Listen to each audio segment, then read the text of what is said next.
Hello everyone. Kodesh academy के इस online platform में आपका हार्दिक स्वागत है। जैसा कि अपन पिछले लेक्चर में पढ़ चुके थे कि कैसे कंपनी का गठन हुआ, कैसे कौन से जैसे 1773 के एक्ट से अपनों ने पढ़ना चालू करा था, उसके बाद 1781 1783 का एक्ट, उसके बाद बढ़ते चले और लास्ट में अपनों ने पढ़ा था 1853 का एक्ट। उसके बाद अपनों ने देखा कि कैसे 1857 की क्रांति होती है, क्योंकि जो कंपनी के अत्याचारों से भारतीय जो खेमे के लोग हैं या भारत देश के जो लोग हैं, अपने भारतीय जो थे वो काफ़ी हताश हो चुके थे। भारतीय सैनिकों के जो भारतीय धर्म में भी ये काफ़ी हस्तक्षेप करने लग गए थे। उसके परिप्रेक्ष्य में जैसे सैनिकों को बाली पहनने से रोका गया थी, तात्कालिक कारण भी अपन देखा था कि कैसे चर्बी वाले कारतूस की वजह से विरोध बढ़कर उत्तर भारत में पूरे में ये विद्रोह फैल गया था। इन्होंने कमल की रोटी और कमल का फूल और आधी रोटी को इन्होंने अपना प्रतीक चिन्ह बनाया सैनिकों ने, और बहादुर शाह जफर को अपना नायक बना के इस विद्रोह को प्रारंभ किया था। सबसे पहले ये विद्रोह मेरठ से प्रारंभ हुआ था, और मध्य प्रदेश के परिप्रेक्ष्य में अगर बात करें तो 3 जून 1857 को मध्य प्रदेश के अपने नीमच छावनी से प्रारंभ हुआ था। आगे चलते ही ऐसे ही 1857 की क्रांति को जैसे तैसे अंग्रेजों के द्वारा दबाया गया। उसमें अपनों ने ये भी पढ़ा था कि कैसे 1853 के एक्ट में प्रावधान कर दिया गया था कि जो कंपनी के अधीन क्षेत्र है उसको कभी भी ब्रिटिश ताज के अधीन किया जा सकता है। और इसी के आगे परिप्रेक्ष्य में जैसे ही 1857 की क्रांति होने के बाद एक एक्ट पारित किया जिसे 1858 का एक्ट कहा जाता था। इसी के बाद अपन दूसरे चरण जो अपनों ने फर्स्ट में एक टेबल बनाया था उसमें ब्रिटिश संप्रभुता के अधीन जो अपनों ने देखा था, उसके अंतर्गत तीसरा चरण ये स्टार्ट होता है 1858 से लेकर 1947 तक चले गए। सबसे इसी के अधीन 1858 का एक्ट पारित किया गया। इसके अंतर्गत जो जो प्रावधान किए गए थे अपन मेन उनके बारे में यहाँ चर्चा कर लेते हैं। सबसे पहले देखोगे तो अगर बात की 1858 के एक्ट, इसका मुख्य उद्देश्य क्या हुआ, इसका मुख्य उद्देश्य किस उद्देश्य से पारित किया गया था। इसका मुख्य उद्देश्य हुआ करता था,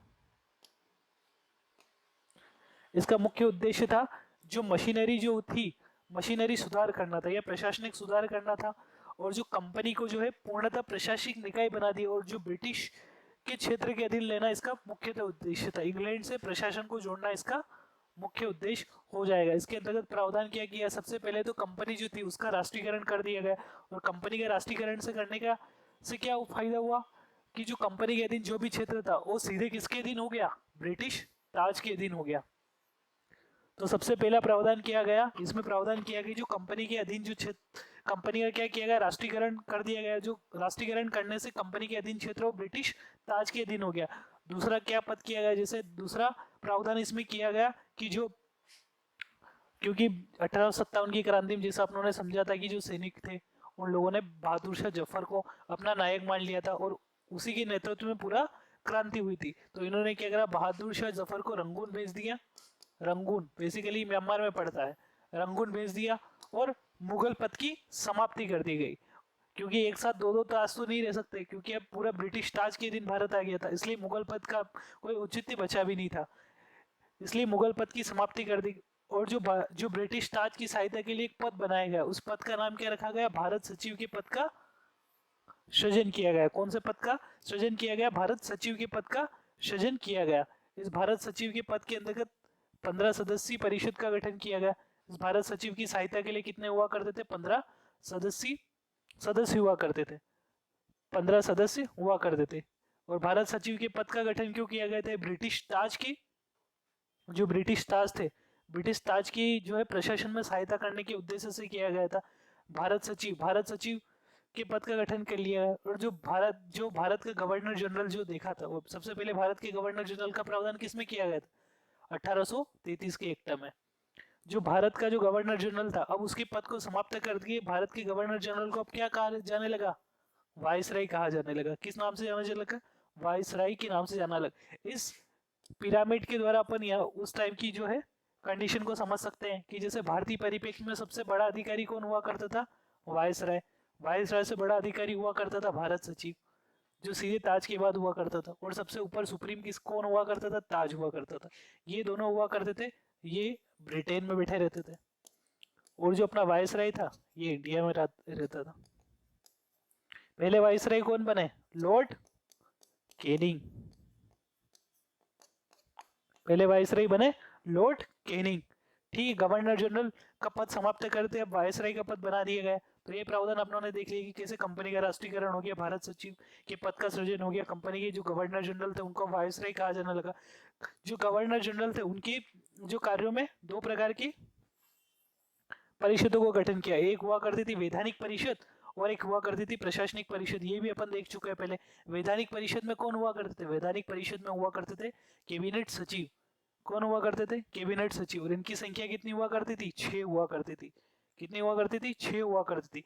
साथ में प्रशासनिक सदस्यों के रूप में कौन हुआ करते थे? अपन पहले वाले लेक्चर में देख चुके हैं कौन हुआ करते थे? ICS हुआ करते थे। इनकी संख्या 10 हुआ करती थी।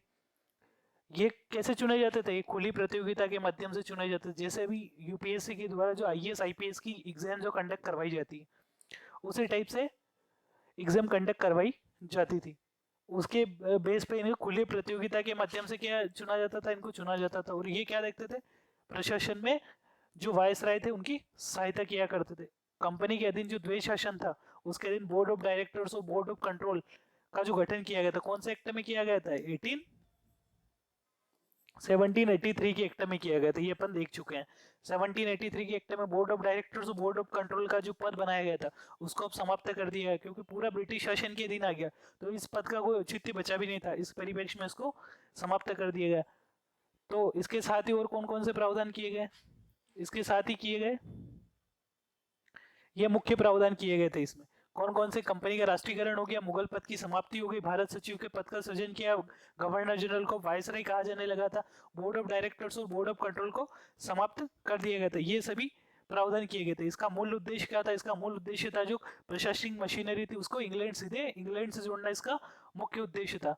अंग्रेजी जानते थे कि भारत में अगर प्रशासन चलाना है तो बिना भारतीयों की सहायता के नहीं चलाया जा सकता, बिना भारतीयों की सहायता के नहीं चलाया जा सकता। इसलिए अगले एक्ट 1861 का जो एक्ट आएगा उसमें देखना आप कि कैसे कैसे प्रावधान किए गए और भारतीयों को लुभाने के लिए। सबसे पहला प्रावधान किया कि प्रेसिडेंसी विधान परिषदों की स्थापना कर दी। 1861 के एक्ट में पहला प्रावधान इन्होंने क्या करा कि इनके जो अधिकार में क्षेत्र हुआ करते थे, जैसे बंगाल हो गया, पंजाब हो गया और उत्तर पश्चिम सीमा प्रांत जो हो गए, वहां पर विधान परिषदों की स्थापना कर दी गई। किसकी स्थापना कर दी गई? विधान परिषदों की स्थापना कर दी गई। इन विधान परिषदों में गैर सरकारी सदस्यों की नियुक्ति की गई। ये क्या होते थे? मनोनीत हुआ करते थे। इनका किसी प्रकार का निर्वाचन नहीं हुआ करता था। ये क्या हुआ करते थे? मनोनीत हुआ करते थे। और इनकी मनोनीत कौन करता था? इनको वायसराय के द्वारा मनोनीत हुआ करते थे। कौन हुआ करते थे? वायसराय। वायसराय इनको मनोनीत करने का काम करते थे। साथ ही अगर बात में इसी के अंतर्गत पोर्टफोलियो प्रणाली शुरुआत करी। पोर्टफोलियो की शुरुआत कब हुई थी? 1859 में, पर इसका प्रावधान किया गया 1861 के एक्ट में। पोर्टफोलियो के अंतर्गत, इस पोर्टफोलियो से क्या तात्पर्य? पोर्टफोलियो से तात्पर्य है कि जो है मंत्रियों को विभाग अलॉट किए गए। जो मंत्री हुआ करते थे उनको बनाया गया विभाग अलॉट किए। इस विभाग अलॉट करने का फायदा क्या है कि विभाग से संबंधित कोई भी जो निर्देश हुआ करता था वो निर्देश कंपनी के जो उस टाइम के जो मंत्री हुआ करते थे वो जारी कर सकते थे। बेसिकली इसको ही पोर्टफोलियो प्रणाली कहा जाता है। जैसे अभी भी देखोगे आप, जैसे गृह मंत्रालय के अपने गृह मंत्री कौन है? अभी अमित शाह है। तो गृह मंत्रालय से संबंधित जो भी आदेश होते हैं वो कौन करता है? गृह मंत्री जारी करता है। उसी टाइप से इसको पोर्टफोलियो प्रणाली कहा जाता है। ठीक है। इसके साथ ही इसमें प्रावधान किया गया था कि अध्यादेश जारी करने का। अध्यादेश मतलब अगर मान लो कोई सत्र नहीं चल रहा हो, आपने देखा कि यहाँ प्रेसिडेंसी की स्थापना कर दी थी, तो प्रेसिडेंसी में अगर कोई सत्र नहीं चल रहा हो तो उसके लिए जो गवर्नर जनरल, जो बेसिकली वायसराय के नाम से जाना जाता है, तो वायसराय क्या कर सकता था? अध्यादेश जारी कर सकता था। सब ये प्रश्न पूछा जाता है कि अध्यादेश जारी करने का प्रावधान सर्वप्रथम किस अधिनियम में किया गया था? तो ये अधिनियम कौन सा आएगा? 1861 के अधिनियम में सर्वप्रथम क्या प्रावधान किया गया था? अध्यादेश जारी करने का प्रावधान किया गया था। तो ये 4 प्रावधान मुख्यतः अपने को देखने और एग्जाम पॉइंट ऑफ व्यू से ये 4 ही काम कि 1861 के भारत शासन अधिनियम में क्या क्या प्रावधान किए गए थे। सबसे पहला प्रावधान किया गया था प्रेसिडेंसी की स्थापना कर ली। बंगाल हो गया अपना, पंजाब हो गया और उत्तर पश्चिम सीमा प्रांत में कर दी गई। सर्वप्रथम यहाँ पे कौन कौन से? 3 सर दिनकर राव, पटियाला के राजा और बनारस के राजा को क्या किया? वायसराय ने मनोनीत करा अलग अलग प्रेसिडेंसी में। जैसे सर दिनकर राव जो थे अपने कहाँ पे? बंगाल प्रेसिडेंसी में, पटियाला के राजा पंजाब प्रेसिडेंसी में और बनारस के राजा को उत्तर पश्चिम सीमा प्रांत में मनोनीत किया गया। इसी के अंतर्गत अध्यादेश जारी करने की शक्ति किसको दी गई? वायसराय को दी गई थी। साथ में क्या प्रावधान किया? पोर्टफोलियो प्रणाली का प्रावधान किया गया था। इसके बाद अगर बात किसी पॉइंट ऑफ व्यू में देखेंगे तो इसी के आगे कालक्रम में चलते चलते 1885 है। 1885 में व्योमेश चंद्र बनर्जी हो गए, बहुत सारे जो कांग्रेसी कार्यकर्ता थे, इन सब के जो ये सभी क्या हुआ करते थे, अंग्रेजों के काफी मिले जुले थे, अंग्रेजी शिक्षा प्राप्त थे। तो कहीं कहीं अंग्रेजों को डर था कि अपन एक ऐसे मंच की स्थापना कर दे जिससे क्या होगा कि जो भी जैसे 1857 की क्रांति जो तात्कालिक कारण थे, तो ऐसे कारण कहीं ना कहीं उभरे हो जिससे एक बड़ी क्रांति होने की आशंका हो। तो एक ऐसे मंच का गठन करते जिससे जो है ऐसे मंच का गठन करते जिससे जो भी ये कारण है वो कहीं ना कहीं डायरेक्ट हमारे पास पहुंच सके और एक बड़ी क्रांति होने से बचा जा सके। इसी को मद्देनजर उन्होंने क्या करा, इसी के मद्देनजर उन्होंने कांग्रेस का गठन कर दिया। कांग्रेस का गठन कर दिया। और कांग्रेस का गठन कब हुआ? 1885 ईस्वी में। ये वही कांग्रेस है, इंडियन नेशनल कांग्रेस, जिसकी भारतीय संविधान निर्माण से लेकर भारतीय आजादी में बहुत भूमिका रहेगी। आगे किस प्रकार से क्या संविधान निर्मित होता है ये भी अपन देखेंगे। तो अभी कांग्रेस का गठन कब हुआ ये पूछ लेते। 1885 में इसका गठन हुआ था। ठीक है, इस प्रकार ये कहीं ना कहीं इसी के दबाव में चलते, कांग्रेस के दबाव में इनके जो कार्यक्रम थे उन्होंने ही जो है ब्रिटिश सरकार पर दबाव डाला कि 1892 का भारत परिषद अधिनियम जो है पारित करे, भारत परिषद अधिनियम पारित करे। इसलिए 1892 के एक्ट में देखोगे आप कि बहुत सारे काम ऐसे हुए हैं कि जो भारतीय परिप्रेक्ष्य में लाभदायक हुए। जैसे पहला प्रावधान क्या किया इन्होंने, जो केंद्रीय प्रांतीय विधान परिषद थी, जो विधान परिषद कौन सा अधिनियम से 1861 से गठित हुई थी। तो जो प्रांतीय और केंद्रीय विधान परिषद थी उनमें जो गैर सरकारी सदस्य थे उनकी संख्या क्या कर दी गई, बढ़ा दी गई थी। दूसरी चीज क्या की गई, चुनाव अप्रत्यक्ष रूप से, अब सरकारी बढ़ा तो दी जनसंख्या, पहले मनोनीत हुआ करते थे, अब इनका चुनाव होने लगा। और चुनाव किस टाइप से होता था, अप्रत्यक्ष निर्वाचन हुआ करता था। अप्रत्यक्ष कौन, अप्रत्यक्ष रूप से कौन करता था, जैसे नगर पालिका के जो सदस्य हो गए वो करते थे, जैसे विश्वविद्यालय के जो स्टूडेंट्स हो गए उनके द्वारा चयन किया जाता था, व्यापारिक संघों के जो प्रमुख थे उनके द्वारा इसका चयन होता था। इस प्रकार से इनका अप्रत्यक्ष रूप से चयन करने की। तो ये प्रश्न पूछा जाता है कि सर्वप्रथम अप्रत्यक्ष निर्वाचन की शुरुआत कब से हुई, अप्रत्यक्ष निर्वाचन की शुरुआत कब से हुई। तो अप्रत्यक्ष निर्वाचन की शुरुआत भारत शासन अधिनियम 1892 के अधिनियम से हुई थी। ये प्रश्न आप याद कर लें, एग्जाम पॉइंट ऑफ व्यू से बहुत इंपॉर्टेंट बनता है। दूसरा जो है, अब जो है गैर सरकारी सदस्यों को बजट पर बहस करने की शुरुआत दी थी। अब बजट पे वो बहस कर सकते थे, प्रश्न पूछ सकते थे। और जो कार्यपालिका है उसको ये अधिकृत किया गया था कि आप जो है जो प्रश्न सदस्य पूछे उनके आप उत्तर दो। तो उत्तर देने के लिए कार्यपालिका को अधिकृत कर दिया गया था। ठीक है, कौन सा अधिनियम में किया गया था, 1892 के अधिनियम में किया गया था।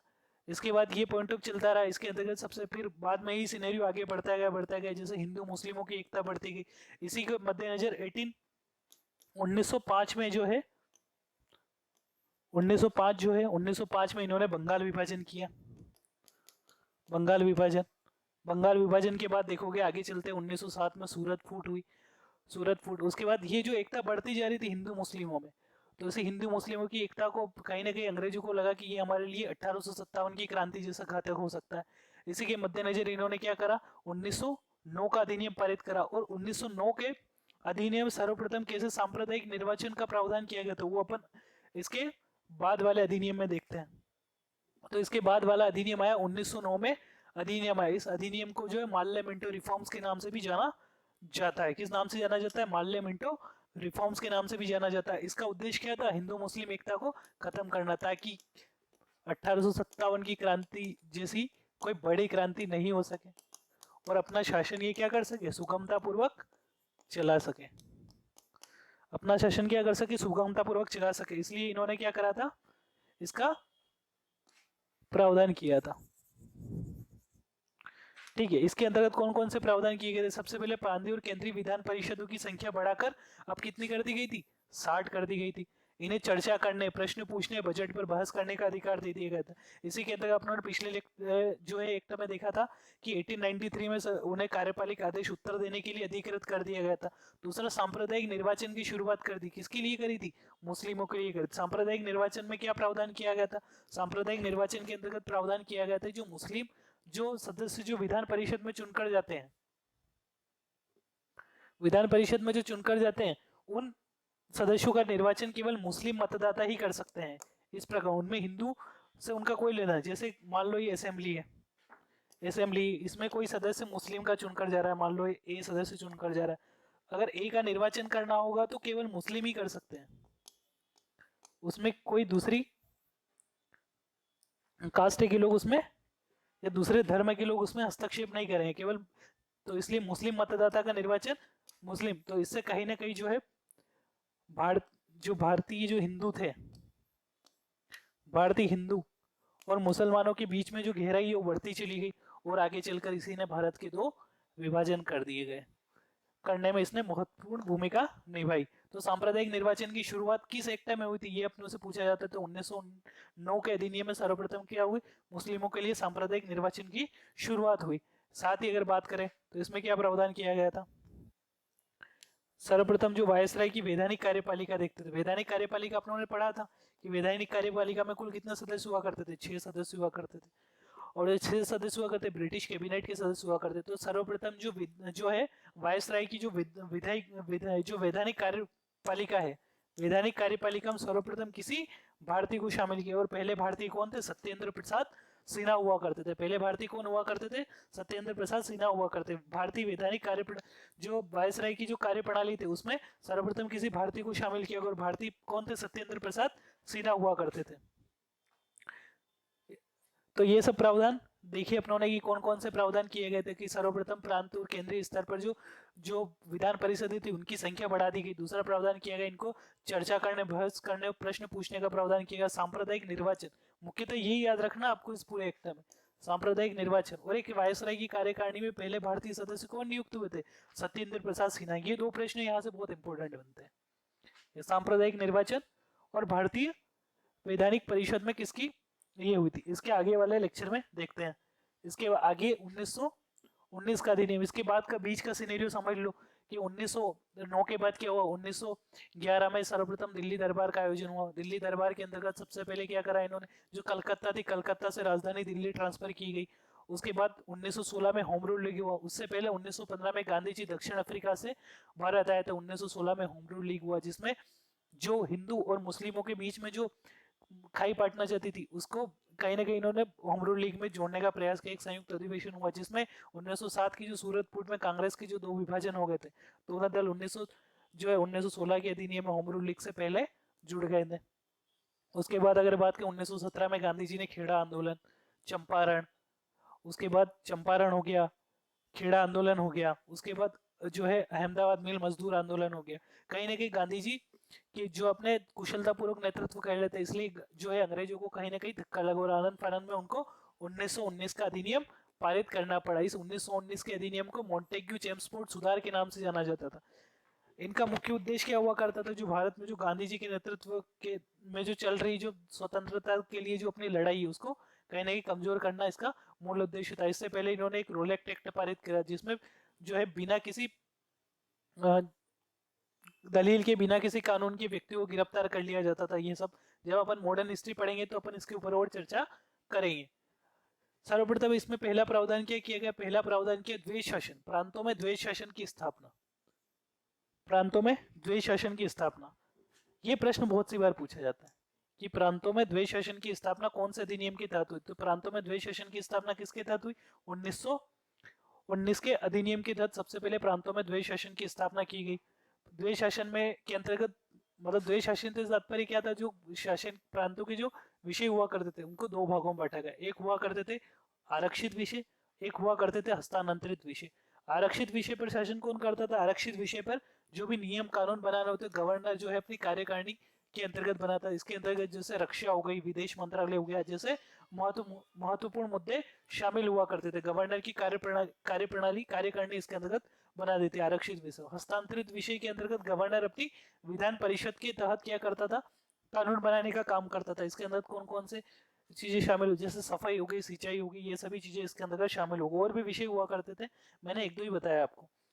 जैसे आरक्षित विषय के अंतर्गत गवर्नर जो अपनी कार्यकारिणी के द्वारा जो है क्या करता था, कानून बनाने का काम करता था। इसी प्रकार हस्तांतरित विषय के अंतर्गत गवर्नर अपनी विधान परिषद के तहत क्या करता था, कानून बनाने का काम करता था। दूसरी बात अगर बात की, केंद्र में सर्वप्रथम द्विसदनी व्यवस्था की शुरुआत इसके अंतर्गत की गई। द्विसदनी व्यवस्था कौन सी, एक बनाई गई राज्य विधान परिषद, एक बनाई गई विधान परिषद। राज्य विधान परिषद की अगर बात करें तो आधुनिक राज्यसभा जो है उसी को राज्य विधान परिषद की जगह अपन मान सकते हैं, और विधान परिषद की जगह आधुनिक जो लोकसभा है उसको अपन मान सकते हैं। तो ये प्रावधान किया गया था। ठीक है, कैसे? सर्वप्रथम तो क्या द्वैशासन व्यवस्था की शुरुआत की, द्विसदनी व्यवस्था की शुरुआत की गई। उसके बाद अगर बात द्विसदनी व्यवस्था में राज्य विधान परिषद और विधान परिषद बनाई गई। उसके बाद सांप्रदायिक निर्वाचन जो 1909 में से मुस्लिमों के लिए था उसको और अधिक विस्तार कर दिया गया, और इसके अंतर्गत सर्वप्रथम सिख, ईसाई, कौन कौन से? सिख हो गए, ईसाई हो गए, एंग्लो इंडियंस हो गए। सिख, ईसाई और एंग्लो इंडियंस के लिए भी ये प्रावधान कर दिया गया है कि इनको भी सांप्रदायिक निर्वाचन दे दिया। सांप्रदायिक निर्वाचन अपनों ने समझा था क्या होता है कि जिस धर्म से या जिस धर्म से जो व्यक्ति होगा चुना जाएगा। जैसे सिख धर्म से कोई व्यक्ति है तो इसका निर्वाचन केवल सिख धर्म से संबंधित लोग ही करेंगे। ईसाई धर्म से व्यक्ति कोई चुनाव विधान परिषद में जा रहा है तो उसका निर्वाचन कौन करेंगे? ईसाई धर्म से संबंधित लोग ही करेंगे। एंग्लो इंडियंस तो एंग्लो इंडियंस इसका निर्वाचन करेंगे। तो इस प्रकार से इसको निर्वाचन, सांप्रदायिक निर्वाचन की विस्तार किया गया। दूसरा क्या, एक लोक सेवा आयोग के गठन का प्रावधान किया गया था। लोक सेवा आयोग का गठन कब, कौन सी कमेटी की रिकमेंडेशन पे किया? ली आयोग की रिकमेंडेशन पे किया गया था। और ये कब हुआ? 1926 में संघ लोक सेवा आयोग यूपीएससी का गठन हुआ, जो हाल फिलहाल में भी चल रही है। क्या करती है? आईएएस आईपीएस वगैरह की एग्जाम कंडक्ट करवाती है, साथ में बहुत सारी डिफेंस की एग्जाम वगैरह भी कंडक्ट करवाती है। जब अपन आयोग पढ़ेंगे तब और इसके ऊपर चर्चा कर लेंगे। तो ये सारी चीजें हुई। द्वैत शासन व्यवस्था प्रांतों में लागू कर दी। आरक्षित हस्तांतरित विषय द्विसदनी व्यवस्था की शुरुआत हुई। राज्य विधान परिषद और विधान परिषद सांप्रदायिक निर्वाचन का विस्तार कर दिया गया। कैसे? सिख, ईसाई और एंग्लो इंडियन को दे दिया गया। लोक सेवा आयोग का गठन कर दिया गया 19 यूपीएससी का गठन करने की। उसके साथ ही अगर बात कीजिए राज्यों का जो बजट था उससे रेल बजट को अलग करने का प्रावधान कर दिया गया। कौन सी कमेटी थी ये पूछ लेते हैं बहुत सी बार। रेलवे बजट को कौन सी कमेटी की रिकमेंडेशन पर अलग किया? एकवर्थ कमेटी की रिकमेंडेशन पर अलग किया गया था। तो ये देख लेना कब किया गया? 1924 में किया गया कि राज्यों को बजट को रेल बजट से अलग कर दिया गया। साथ ही अगर बात की इसी में 1919 के अधिनियम में जो मॉन्टेग्यू चेम्सफोर्ड रिफॉर्म्स थे, इन्हीं में ये प्रावधान किया गया था कि इस अधिनियम की जांच के लिए 10 वर्ष के बाद क्या किया जाएगा? एक आयोग का गठन किया जाएगा, जो क्या करेगा कि ये अधिनियम कब कैसा प्रभावी रहा, इसकी प्रभाविता की जांच की जाएगी। इसके लिए एक 10 वर्ष पश्चात क्या किया जाएगा? एक आयोग का गठन करने का प्रावधान किया गया था। तो ये सभी अपनों ने समझा कि इसके अंदर कौन कौन से प्रावधान किए गए थे कि कैसे द्वैत शासन, द्विसदनी व्यवस्था, सांप्रदायिक लोक सेवा आयोग का गठन का प्रावधान किया, कैसे सामान्य बजट से रेल बजट को अलग कर दिया गया, कैसे 10 वर्ष पश्चात वैधानिकता की जांच के लिए आयोग के गठन करने का प्रावधान किया गया था। इसी की रिकमेंडेशन के आधार पर वैसे तो गठन 1929 में होना था, पर वहां पर ब्रिटेन में हो गई चुनाव और नई सरकार बन गई। तो सरकार बनने वाली थी, तो आनंद फानंद में उन्होंने क्या करा? एक साइमन कमीशन का गठन करा 1927 में। क्योंकि साइमन कमीशन में सारे लोग क्या थे? ब्रिटिशर्स थे। इसमें एक भी भारतीय नहीं था। और आगे चलकर जो अधिनियम आएगा इसी की रिकमेंडेशन के आधार पर बनाया जाएगा। तो भारतीयों ने इसका विरोध किया कि आगे चलकर भारत का जो शासन चलाना है, और इसी रिपोर्ट के आधार पर जो इस कमीशन की रिपोर्ट के आधार पर जिस अधिनियम का निर्माण होगा उसी के अधीन भारत का शासन संचालन करना है। तो उसमें एक भी भारतीय कैसे नहीं हो सकता है?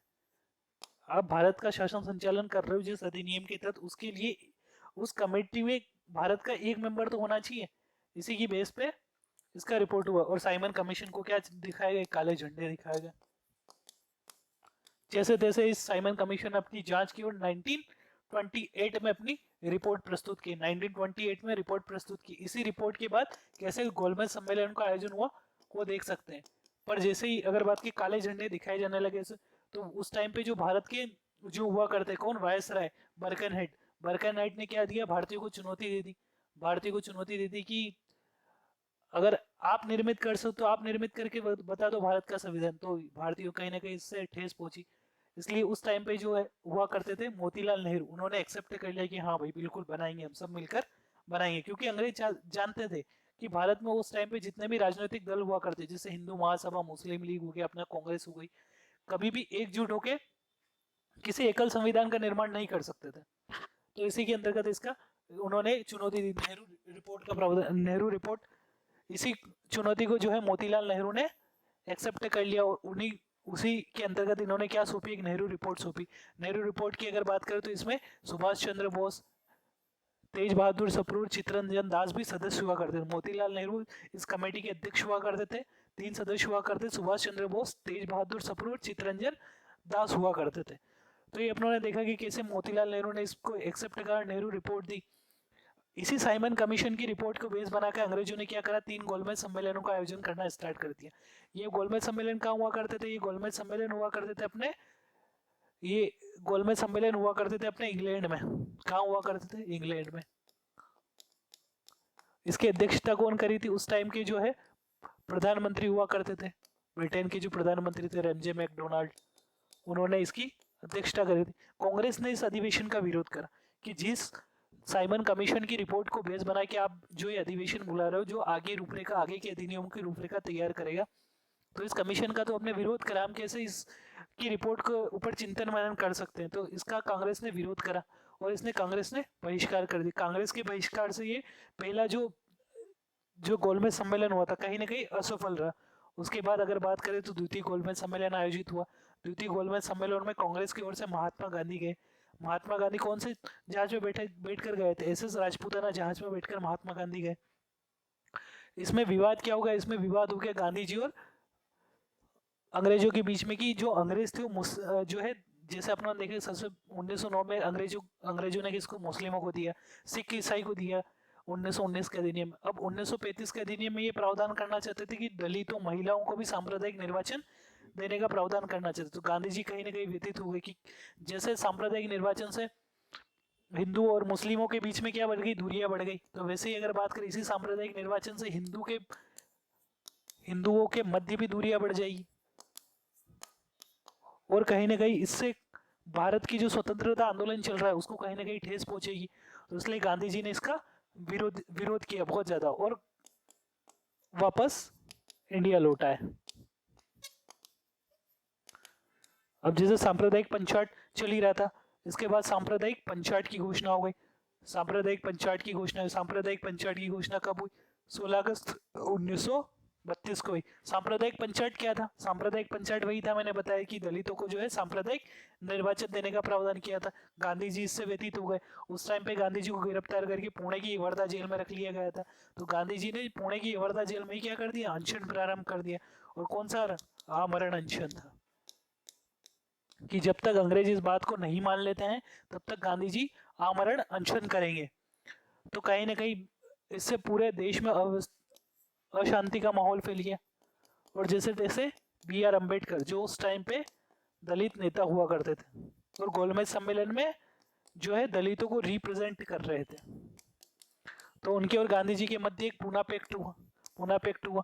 और इसी पूना पैक्ट में क्या किया, जो है कांग्रेस के अंदर जो सीटें थी, जो विधान परिषद में कांग्रेस के अंदर जो सीटें थी, पहले 71 रिजर्व थी, इसको बढ़ाकर 148 कर दिया गया, 148 कर दिया गया। और सांप्रदायिक निर्वाचन को समाप्त करने और न मानने के लिए गांधी जी ने जो है अंबेडकर से कहा और कहीं ना कहीं इनके बीच में पूना पैक्ट हुआ, उससे स्थितियां सुधरी थोड़ी।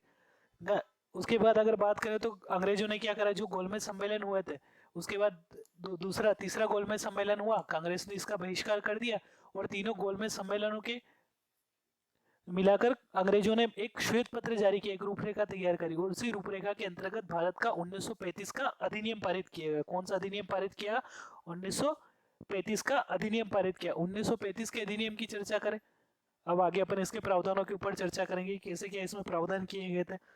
आप बात करोगे कि 1935 का अधिनियम जो है, इससे अभी वर्तमान जो भारतीय संविधान है, संविधान के लगभग आधे से ज्यादा प्रावधान इसी से लिए गए। आधे से ज्यादा प्रावधान जो है इसी अधिनियम से लिए गए हैं। आगे अगर बात करें तो ये एक वृहद अधिनियम था। इसमें लगभग 10 अनुसूचियां और 321 धाराएं थी। कितनी? 10 अनुसूचियां और 321 धाराएं थी। अगर बात करें अभी भारतीय परिप्रेक्ष्य में, अभी भारतीय संविधान में कुल कितनी अनुसूचियां? लगभग 12 अनुसूचियां और लगभग 395 आर्टिकल है। तो इसमें लगभग कितना बड़ा होगा आप सोच सकते हैं।